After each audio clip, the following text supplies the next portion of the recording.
This program contains graphic material, including offensive language. Viewer discretion is advised. On a beautiful summer morning back in 1992, a young mum was taking a walk on Wimbledon Common with her 2-year-old son. The South London beauty spot was a favourite place for families, but it was about to become the scene of one of Britain's most notorious murders.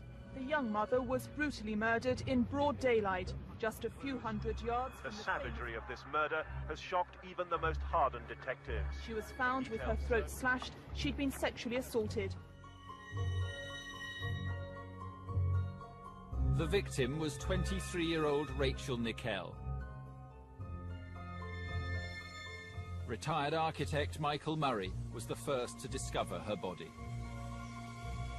As I walked along, I noticed a pair of bare legs sticking out towards the path, and I thought, to begin with, this must be a sunbather.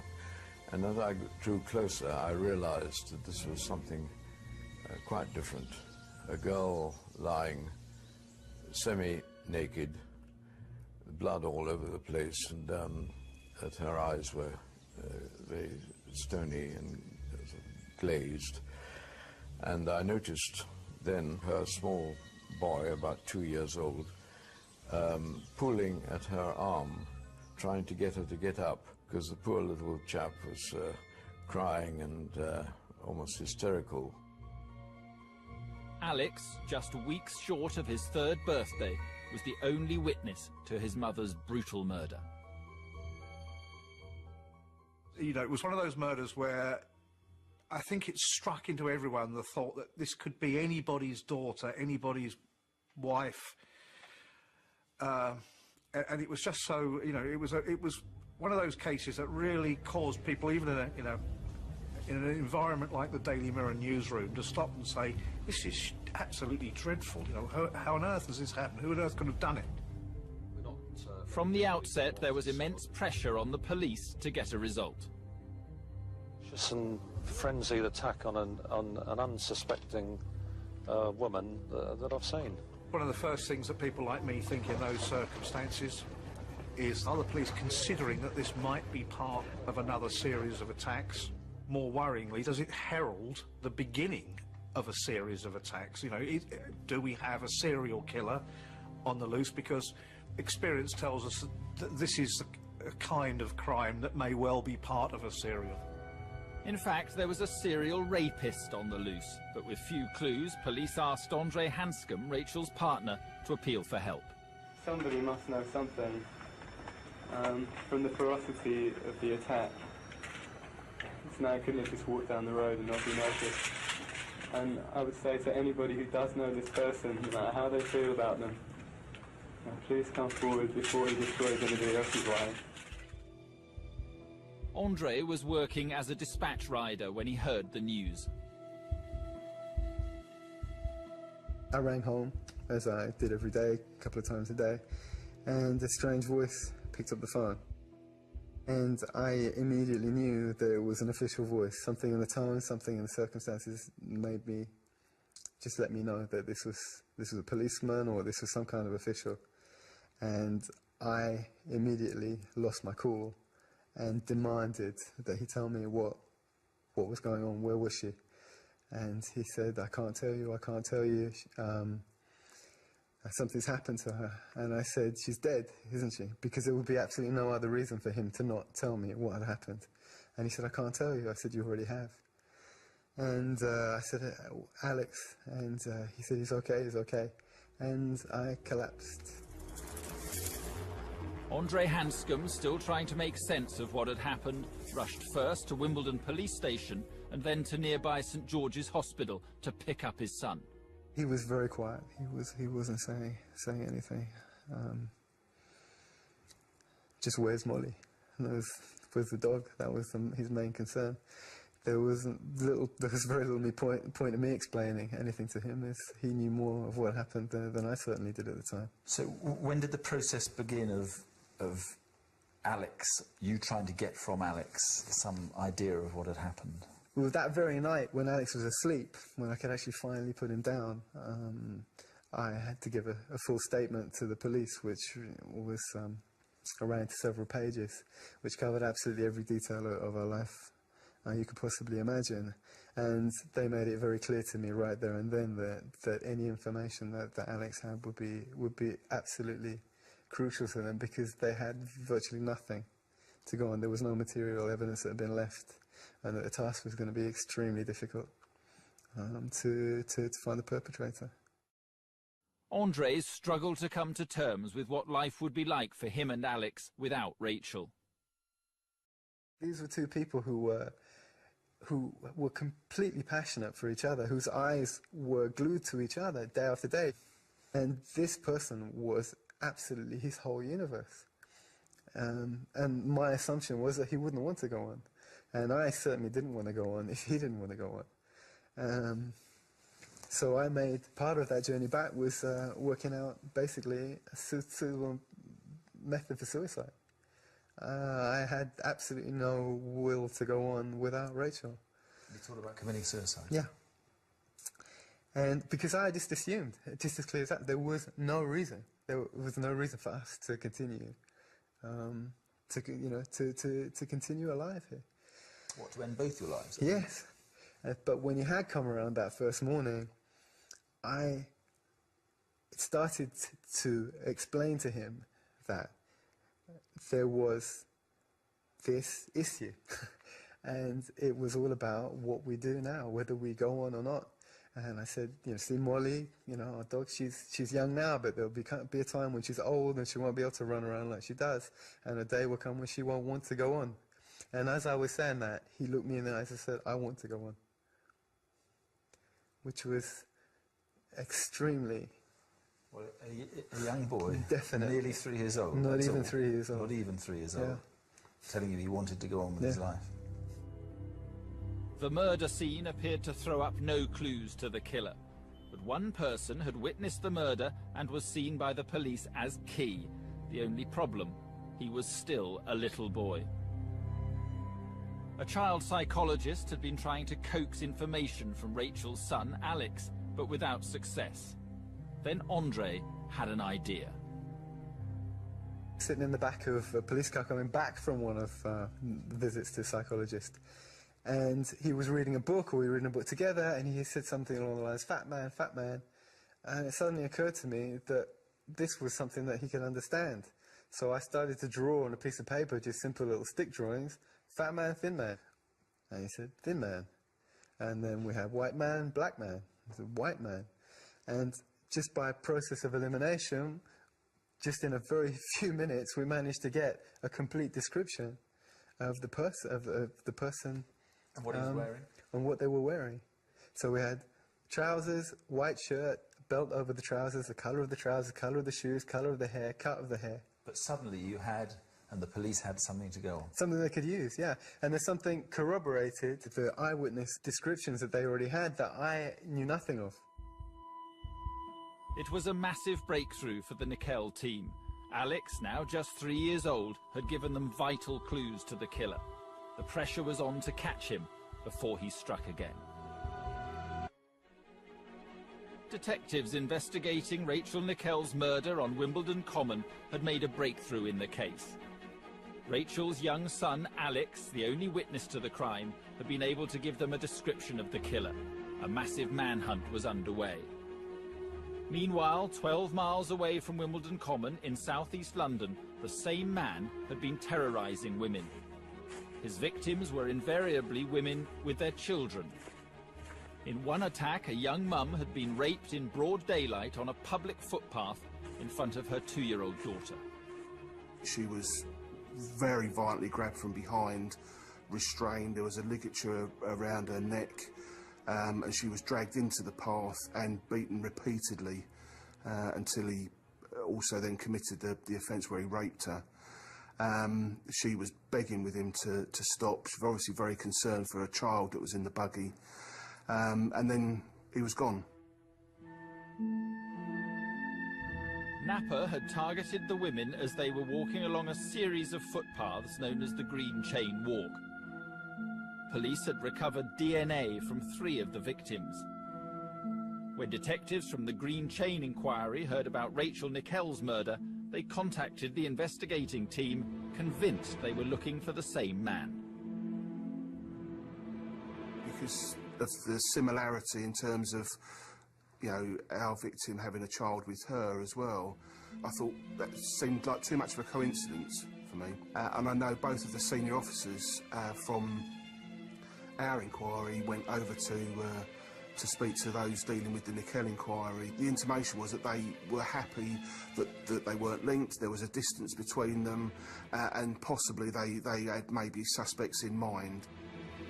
While detectives in the Green Chain rape investigation were convinced there was a link, those investigating the Rachel Nickell murder pursued a different line of inquiry, enlisting the help of criminal profiler Paul Britton.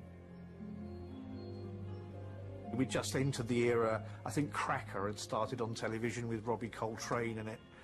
That was a fanciful role, but Paul Britton was the real thing, and clearly the police believed implicitly that he was a man who could really help them in this investigation. They asked you to come up with a psychological profile. Yes. What kind of profile did you come up with? I was able to give an age range.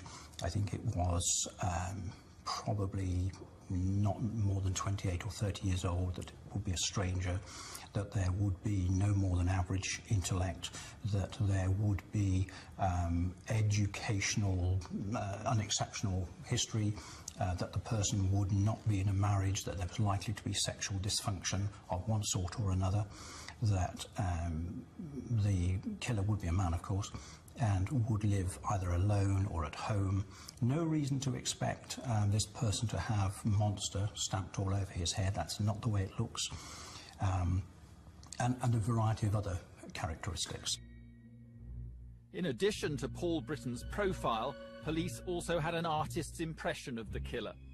A woman had seen a man behaving suspiciously on the common shortly before Rachel was attacked.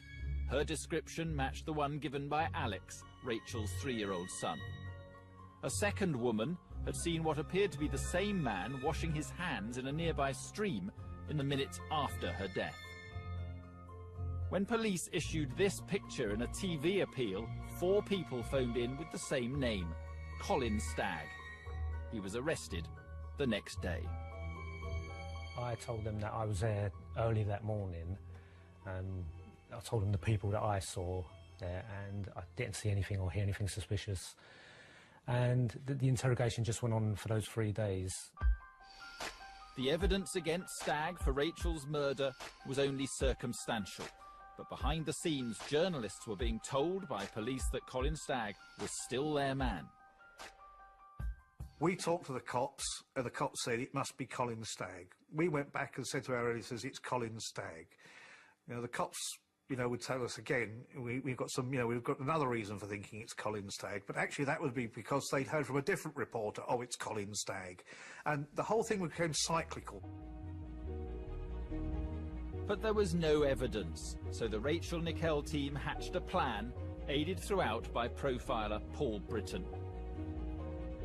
They used an attractive undercover policewoman codenamed Lizzie James to strike up a relationship with Stagg in the hope the 29-year-old virgin would incriminate himself. The key guidance, the key advice given was that you, the police, must at no stage introduce material.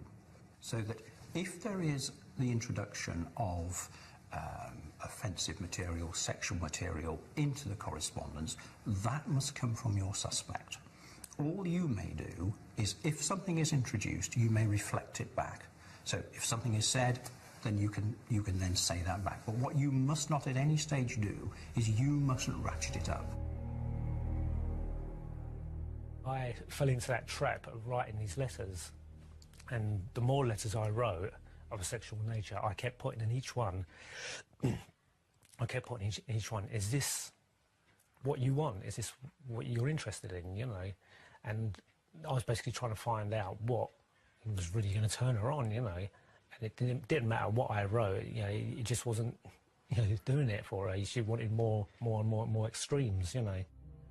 After more than 3 months of exchanging letters, Lizzie James and Colin Stagg finally began talking on the phone. The conversation turned to Rachel's murder. I was suspected of it, you know. I want to tell you, like I told everybody, you know. I've never done anything, you know. But, you know, I was frightened of telling that right from the beginning because, you know, because a lot of people do suspect I did it, and it's playing on my mind, you know. Because what was the rumours as well that went with it and that.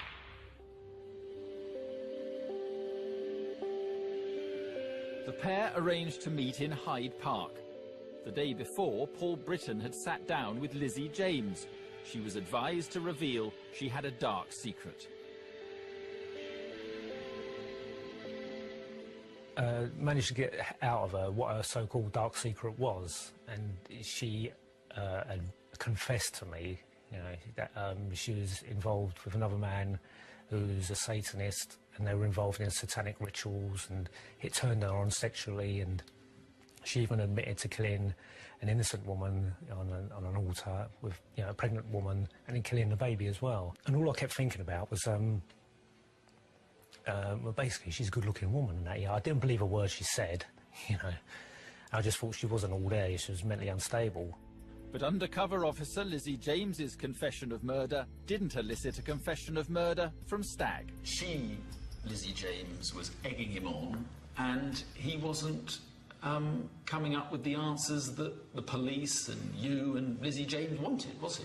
I had no answers that I wanted. I mean, it was, if you like, from a technical point of view, a matter of indifference whether or not the man gave answers that took the case forward in the police's way or eliminated. So you weren't convinced at this stage that Colin Stagg was the murderer of Rachel Nickel? My comment to the police and the Crown, the QCs and others, was that even if your suspect, Colin Stagg, goes all the way through this and at every step of the way meets every criteria that I have suggested would be present in the killer but not present in someone who isn't the killer, if every single one of those is met, that doesn't make him a murderer. But police were convinced Colin Stagg was the murderer. On August the 17th, 1993, the decision was made to arrest him. Tonight, several police forensic experts moved into Colin Stagg's neat garden in southwest London and started digging deep holes. At Wimbledon Police Station, the investigating team presented Colin Stagg with the evidence gathered during the undercover operation. You then have to look at the fantasies as they progressed as you've written to Lizzie James. The increasing deviance, the increasing domination, the increasing violence, the need to humiliate and dominate. Stagg was about to realise that the woman he'd been meeting wasn't a potential girlfriend, she was an undercover policewoman. Do you remember this letter now, Colin? The man then goes over to his pile of clothes and produces some string and a knife. Up until this point in time, I had never mentioned a fantasy with a knife with you. Up until this point in time, I never mentioned a fantasy to you. Do you remember that? And you told me the police had shown you photographs of how Rachel Nickel was lying at the time she was murdered. And you, in fact, lay down in that position. You lay down like a baby, like this. Do you remember? You curled and you had your hands like this. And you told me that her head was tilted back slightly, like this. Do you remember? Do you remember that, Colin? I knew then I was really being set up, and the police were doing everything they possibly can to get this case against me. And all I kept thinking about was, well, it's a murder charge, you know, you've got to have one scrap of evidence. And there was not one scrap of evidence linking me to this crime or any crime because I hadn't done anything.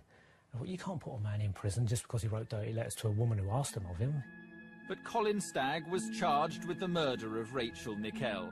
Police called her partner, Andre Hanscom, now living in France with his son Alex, to break the news. What were your thoughts then? That this was finally over? Relief. That this was going to come to some kind of conclusion, much earlier than many people had led me to believe. Confusion and bewilderment as well, because obviously it's another whole process to try and absorb. First of all, you have you know, the very day itself, and now you have the actual concrete realization that this is the person that did it. Except it wasn't. Rachel's real killer was the same man who had been raping women along the Green Chain Walk. Another link between the two cases was Paul Britton, the criminal profiler for both investigations.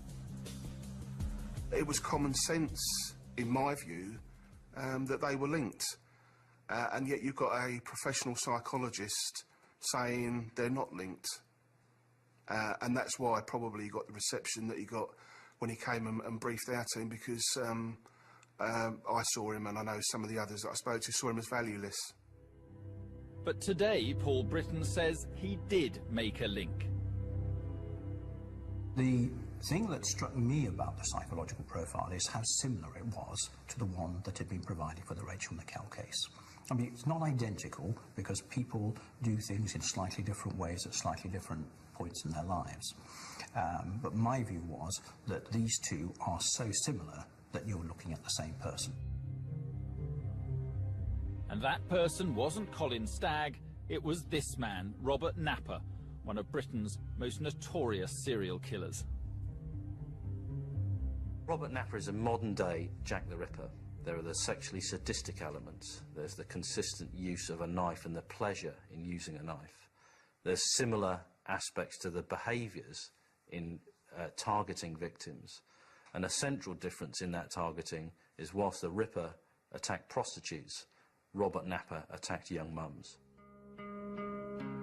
But 3 years before Rachel Nickel's death, there had been the first in a series of police blunders, which meant Robert Napper had slipped through their grasp. In 1989, after I think the first rape in the Green Chain series, a woman who was Robert Napper's mother went to the police and said, "My son has confessed to me that he's raped a woman." It was true that a rape had taken place and that Napper had done it, but the police were given the wrong location for it. So when they consulted their records, they thought, this is very odd, we don't have a report of a rape in this location. And he was about to slip through the net again, after police issued an e-fit of the Green Chain rapist in August 1992. Both a neighbour and a work colleague of Robert Napper called police.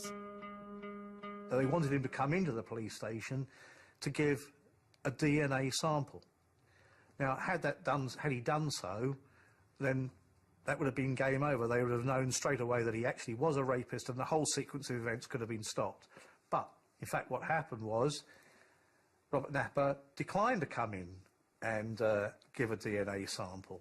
So once again, you know, the police, in a very what appears to be a fairly lackadaisical way, suddenly thought, oh, here's a chap who should have come in, but he's twice failed to show for appointments to do this.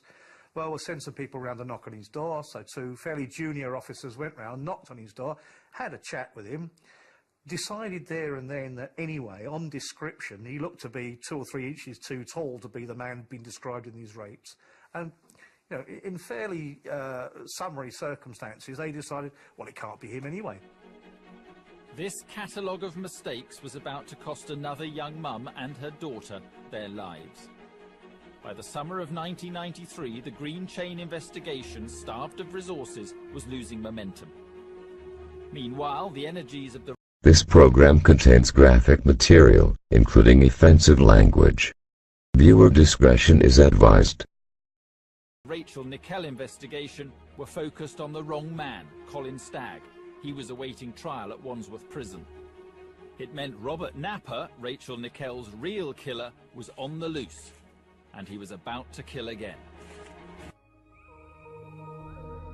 Detectives investigating the murder of Rachel Nickel on Wimbledon Common thought they had found her attacker. Colin Stagg was behind bars and awaiting trial. But Rachel's real killer was planning his next attack. He'd already committed a series of rapes in the months before Rachel's death. Now, with police focused on Colin Stagg's trial, he was stalking his next victim. Samantha Bissett lived with her 4-year-old daughter Jasmine just a mile away from Robert Napper.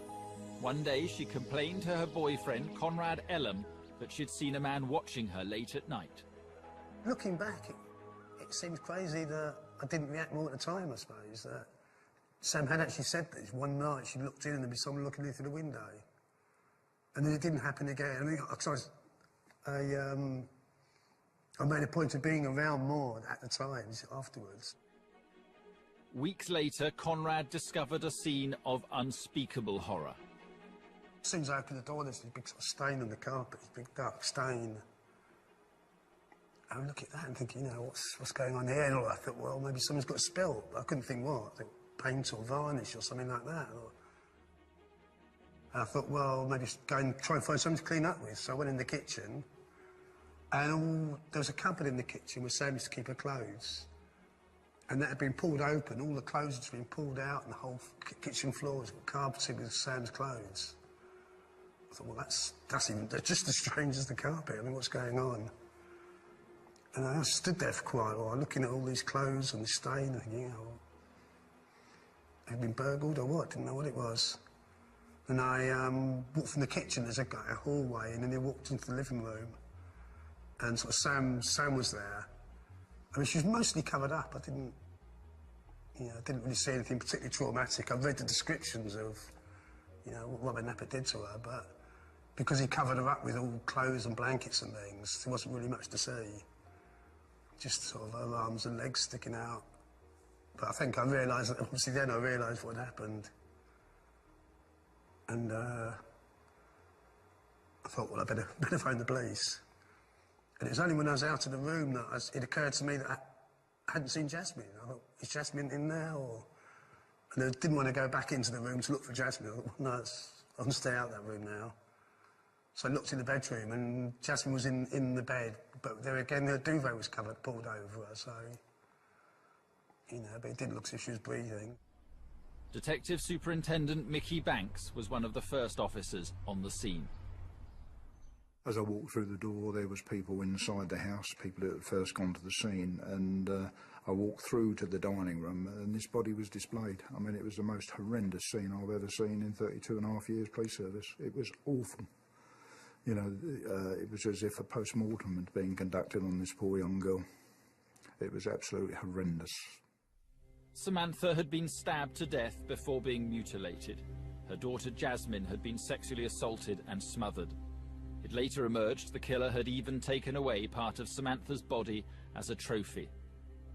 Conrad, initially considered a suspect, appealed directly to the killer at a press conference soon after the murders. If you're out there, which I think you probably are, could you possibly write to me via the police or something and tell me why you did it? There were now 3 separate teams at the Metropolitan Police investigating the crimes of Robert Napper. The Rachel Nickel team had targeted the wrong man. Colin Stagg was behind bars on remand. Officers from the Green Chain team had interviewed Robert Napper but failed to get the DNA sample that would have connected him to the rapes. Now Mickey Banks at the Samantha and Jasmine Bissett inquiry wondered if their killer and the Green Chain rapist could be the same man. It was quite obvious to me and a lot of people that could our rapists have turned into a murder, which is quite a normal event for a serial killer or a serial rapist, that he progressively gets worse and worse and more violent. Mickey Banks decided to enlist the help of a criminal profiler. It was the same man who had worked on the Green Chain rapes and the Rachel Nickel investigation, Paul Britton. And exactly what Paul Britton said to us was what my officers believed was the person responsible, was a person that didn't relate to women, who was a bit of a loner, perhaps had minor previous offences before, of low intellect. And this is the normal thing that you seem to get from clinical psychologists and psychiatrists. There was nothing new to me. But armed with this profile, Mickey Banks and Paul Britton made a television appeal for information about Sam and Jasmine's murders. In an unusual move, Paul Britton appealed directly to the killer to contact him. I would also like him to tell me why it was necessary for him to harm the child as well. When you say you'd like him to tell you, I mean, he's not really likely to ring out and say, "Can I speak to Paul Britton, please?" Here are his answers. Or is he? I think that there is a possibility that he might want to do that. But the killer didn't call. During the early days of the investigation, Mickey Banks was not only exploring links with the Green Chain rapes, he linked up with the Rachel Nickel team at the Met. We had a meeting. There was no way that you could persuade either Keith Pedder or Mick Wickerson, the person in charge of that inquiry, that anybody but Stagg had done their murder. There was a total blank on it. They had other evidence I wasn't privy to, but they, you know, Paul Britton was convinced that Stagg was their murderer.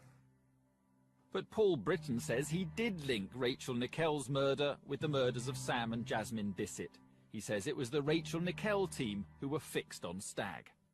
My view was that, of course, these are linked. Look, the view that was given to me was that if I felt that my experience in these matters, my investigatory expertise, I think the phrase was superior to that of the Metropolitan Police with its vast experience in these matters, and I took a view that was contrary to their crime analysts, then it would be arrogant of me, and that they simply weren't linked. It was as simple as that. And I had to accept that. But there is a problem here, because in your book, you pick out the differences in the Samantha Bissett and the Rachel Nickell killings. You're very clear that you spend a page or 2 pages outlining the differences in the 2 killings. Yes. So why do you say you're linking them so closely now? Because what I offer in the book is exactly the police analysis, and I have adopted that at that stage.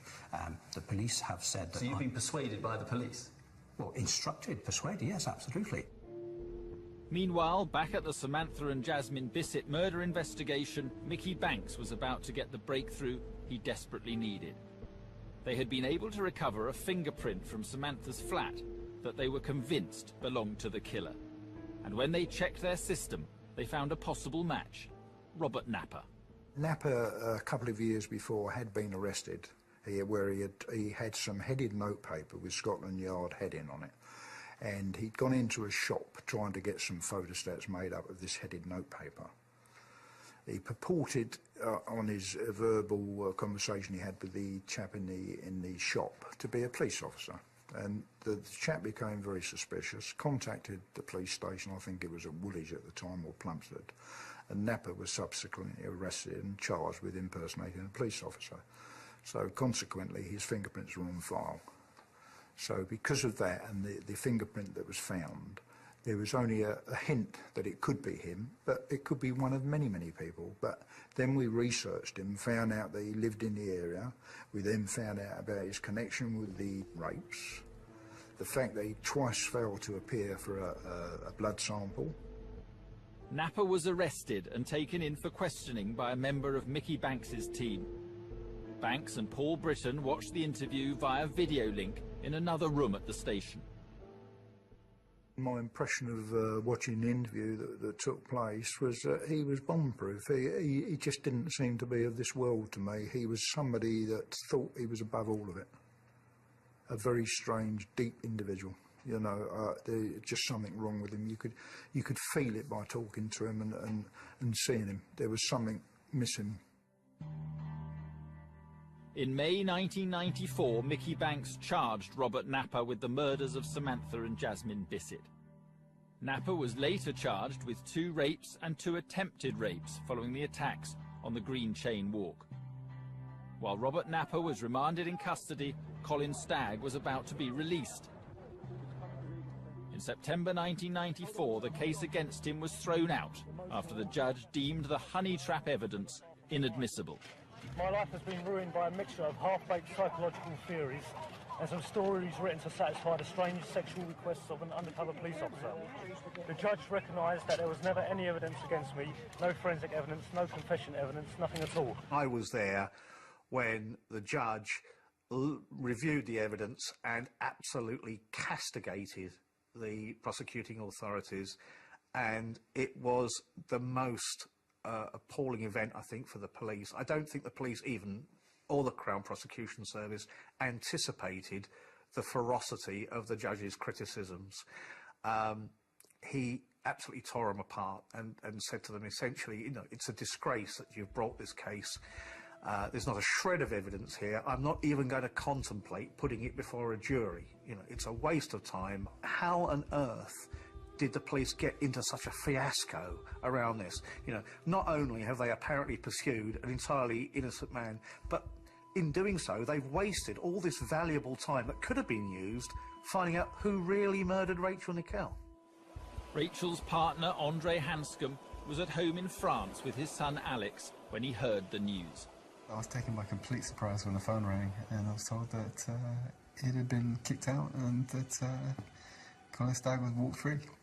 But you, like the police and like many other people, were still convinced that Colin Stagg was the guilty man and he was now free. I think we've been conditioned psychologically from the very beginning by the idea that whoever killed Rachel was of a certain description, and that description had been provided by eyewitness adult witnesses and had then been corroborated by a 3-year-old child who could not have been led in any way whatsoever.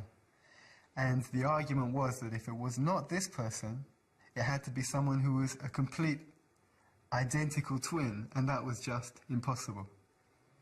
So the very fact that Stagg had been identified there was enough on top of those things to close you in to a box in which it was impossible to think that could have been any other possibility. Rachel's father also found it difficult to come to terms with the court's decision. The law has been upheld, but where is the justice? I understand that the police will now keep the files on my daughter's murder open, but they are not looking for anyone else. Colin Stagg, as far as the police were concerned, was still the man who got away with murder. I can tell you at first hand that many police officers were saying, well, Colin Stagg's a lucky boy, he's got away with it. You know, we've tied ourselves in knots here, and it's benefited him, but really and truthfully, there isn't anybody else. And I know that Colin Stagg was kept under constant surveillance for probably at least a year after that event. Back in 1994, it seemed Rachel Nickel's killer would never be identified. It would take a DNA breakthrough more than a decade later to finally bring her killer to justice. In 1995, the loner police thought had killed Rachel Nickel on Wimbledon Common was a free man.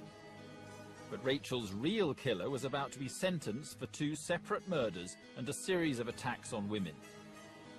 A serial sex attacker was sent to Broadmoor indefinitely today for killing a young woman and her 4-year-old daughter. He admitted manslaughter on the grounds of diminished responsibility. For some, the root of Napper's offending lies in his troubled childhood in Plumstead, southeast London. Bill Peake was a classmate of the young Robert Napper. Robert was a very quiet lad, very shy lad, a bit of a loner really. He never really fitted into any of our social groups. He was very much on his own during his school years. It wasn't a school where there was particular levels of bullying, but where there was bullying, Robert was often a target of that bullying. And that bullying could be both from sort of the boys and the girls, really. So, yeah, he was a very vulnerable, very shy young lad, really. We know that Napper was taken to a psychiatrist when he was very young, and he reported to his father that the psychiatrist said, "I'm mad, Dad," and found it quite amusing. That, alongside another feature that is common in these sorts of very violent men, is that at an early age, and certainly pre-puberty, they've been assaulted by someone that's very close to them. And in Napper's case, we don't know who it was, but there are some indications that this person was someone that he trusted.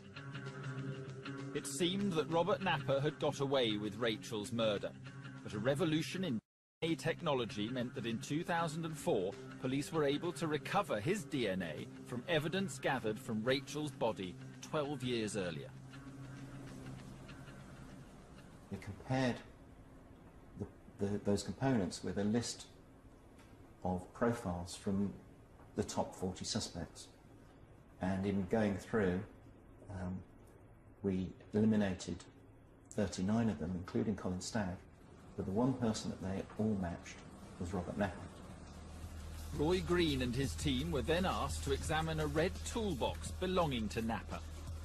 We remembered that we'd found some red paint in the hair of Alex Hanscom, the little boy. And so we thought, well, we better compare these. And when we compared them, we found that the paint in Alex Hanscom's hair matched the paint of the toolbox. The police now knew Robert Napper was the killer. It was too much to really take in.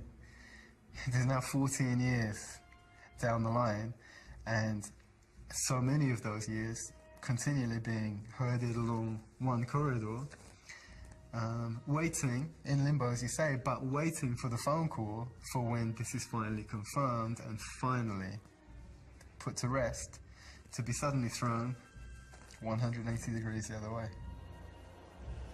After 16 years in limbo, Andre Hanscom finally got to court to see the man who killed his beloved Rachel admit his guilt. Alex and I have had to share our home with a monster. We've had to come to terms, and that monster's lost power over the years. But everything to do with his trauma, everything to do with my upset, everything to do with our relationship, everything to do with our families, everything to do with where we found ourselves, was as a direct result of an extremely powerful entity that had wreaked havoc in our lives. And it wasn't the physical manifestation, I suppose, that I expected to go together with all that we've been through. Napper pleaded guilty to manslaughter on the grounds of diminished responsibility. He was ordered to be detained indefinitely at Broadmoor Top Security Hospital, where he's been since 1995. At last, Colin Stagg received an apology from the Metropolitan Police. It is clear that he is completely innocent of any involvement in that case. And I today apologise to him for the mistakes that were made in the early 1990s. It took 16 years for Rachel Nickell's killer to be brought to justice. If the initial investigation into her death hadn't focused on Colin Stagg, could Robert Napper have been caught before he killed Samantha and Jasmine Bissett? Mr. Justice Ognall said that Paul Britton was pulling the strings. He said that this operation was sustained in constant consultation with the psychologist, the policewoman was acting under orders, and the police in their turn were being guided by the psychologist. The judge can only be guided by whatever paperwork the judge had, and it's not for me to make criticisms of the judge beyond saying it's not correct. Today, Paul Britton is a university lecturer. Colin Stagg has since received £700,000 in compensation. Lizzie James, the undercover officer, received £125,000 in an out-of-court settlement after complaining her career had been ruined by the case. Officers from the original investigation declined to take part in this programme. Andre has dedicated the last 17 years to rebuilding his and his son's lives. What sort of lad has he grown into? He's a lovely boy, but if you ask any father that, they're only going to say the same. And I think that's where my greatest satisfaction comes as far as Alex is concerned. That in many ways his life was written off. He was, the headline said, tragic tot, blighted life. This was what was expected for him. And that we've been able to turn that around, that by believing that things can be better, and that we made things different. Are you proud of what you've done for your son? I'm relieved and grateful to have been able to have got through and to have achieved what I set out to achieve. I'm very proud of him, and I'm beginning to feel proud of myself. Do you talk about Rachel much with him? I've always tried to keep it as natural, the conversations as natural as possible, that her presence is as important now as it was before, and then it become a question of taboo, a difficult subject. So yes, she gets mentioned regularly. And just finally, what's your abiding memory of Rachel? I've left the best questions to last. Her smile. Her smile. She had a wonderful smile, and the smile was full of intelligence and good humour. This program contains graphic material, including offensive language. Viewer discretion is advised.